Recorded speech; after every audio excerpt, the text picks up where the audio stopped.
আজ এলাম আজকের রান্না নিয়ে। যা গরম পড়েছে, রান্নার মাসিকে রান্নার জন্য বেশি চাপ দেওয়া যায় না। রান্নাঘরে থাকা এখন খুবই বিপদের, তাই অল্প রান্না করিয়ে তাড়াতাড়ি ওকে ছেড়ে দিই। রাত যেমন রান্না করেছে আলু পটল কালো জিরে দিয়ে ভাজা, এখানে হচ্ছে আলু সেদ্ধ কুমড়ো সেদ্ধ মাখা, এখানে হচ্ছে ডিমের ঝোল, এখানে হচ্ছে মৌরলা মাছ ভাজা, এখানে হচ্ছে পাবদা মাছের ঝোল। এটা কালো জিরে ফোড়ন দিয়ে ধনে জিরে লঙ্কা দিয়ে একটু নুন দিয়ে পাতলা করে ঝোল করেছে।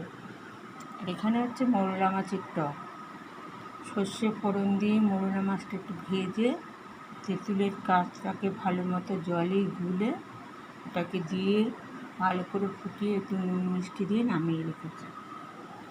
আর এখানে আছে এই লাউয়ের তরকারি, একটু অল্প করেই করা হয়েছে।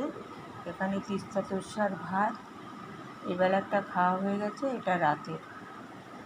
আর এখানে আছে রাতের জন্য পেঁয়াজ লেবু কাটা, আর আমাদের আছে একটু ডিমের ঝোল। যে মাছ খাবে না তার জন্য ডিমের ঝোল। এই হচ্ছে আজকের রান্না হয়ে গেল দেখানো।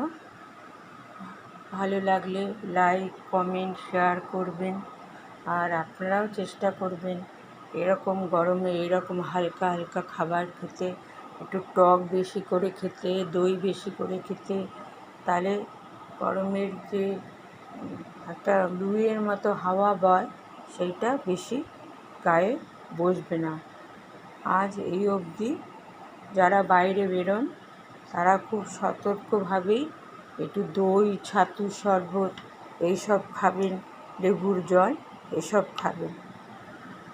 আজ এই বলেই শেষ করলাম। ভালো লাগলে লাইক কমেন্ট শেয়ার করবেন বেশি বেশি করে।